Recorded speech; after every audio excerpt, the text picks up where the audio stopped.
Entró Jesús otra vez en Capernaum después de algunos días y se oyó que estaba en casa. E inmediatamente se juntaron muchos, de manera que ya ni cabían ni aun a la puerta, y les predicaba la palabra. Entonces vinieron a él unos trayendo un paralítico que era cargado por 4, y como no podían acercarse a él a causa de la multitud, descubrieron el techo de donde estaba, y haciendo una abertura bajaron el lecho en que yacía el paralítico. Al ver Jesús la fe de ellos, dijo al paralítico: Hijo, tus pecados te son perdonados. Marcos capítulo 2, versos del 1 al 5. Los milagros registrados en la Biblia son apenas muestras de la gran cantidad de milagros que Jesús realizó en esta tierra. La razón de su registro es porque cada uno de esos milagros nos deja una enseñanza en particular. Y este es el caso de la cura del paralítico de Marcos capítulo 2, donde los amigos del paralítico juegan un papel preponderante en su curación.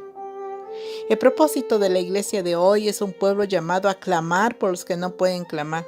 Son los pies de los que no pueden caminar para interceder y buscar a aquellos que fueron paralizados por el pecado. Estaba en casa. Esta expresión llama la atención porque no se refiere a Belén, donde nació Jesús, y tampoco a Nazaret, donde se crió. Está hablando de Capernaum, una pequeña ciudad que se supone que no fue la casa de Jesús, pero que llegaba a aquella casa como en su casa. Por el contexto podemos deducir que se trataba tal vez de la casa de la suegra de Pedro, a la que curó un tiempo atrás. Y esta mujer en gratitud recibía con mucho gozo y alegría a Jesús, y es por eso que la Biblia dice que Jesús estaba en su casa. Hay hogares donde te reciben y te sientes como en tu casa. Y los hogares lamentablemente han sido invadidos por el enemigo y están siendo destruidos. La única manera de evitar la destrucción total es dar la bienvenida a Jesús cada día a nuestras casas, para que Él sea el huésped de honor, nuestra única y segura protección, y se diga: Jesús está en casa. Muchos querían ver a Jesús, dice el texto. El hecho que muchos querían ver a Jesús no significa necesariamente la garantía de su salvación. O sea, no basta con la intención. Es importante la actitud con que nos acercamos a Dios. El interés humano siempre busca su propio beneficio, pero el principal beneficio que Dios nos quiere conceder es espiritual y al final resulta siendo eterno. Busquemos primeramente el reino de Dios y su justicia, y todo lo demás será añadido, dice la palabra. La condición de este paralítico: él no puede mover su cuerpo en forma voluntaria, perdió esa facultad. Asimismo, el pecado paraliza nuestras facultades espirituales. No oramos, no leemos la Biblia, no hacemos la voluntad de Dios y estamos paralizados. Y es de esa parálisis que vino Jesús a salvarnos. Hoy existen miles de paralíticos espirituales que no claman, que no conocen el mensaje de salvación.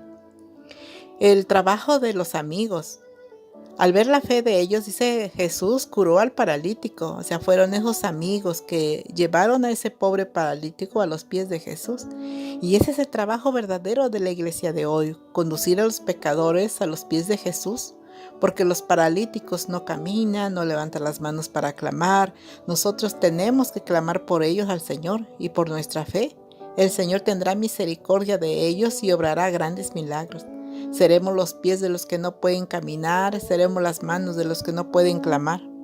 Hoy tenemos muchas ciudades que aún no han oído el mensaje de salvación, y alguien tiene que ir para dar el mensaje de esperanza.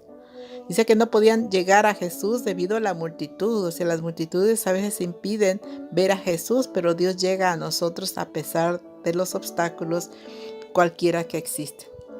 Por el techo, dice, Dios abre puertas donde no hay. Ahí los amigos abren el techo y bajan al paralítico. Dios abre posibilidades donde ya no existen.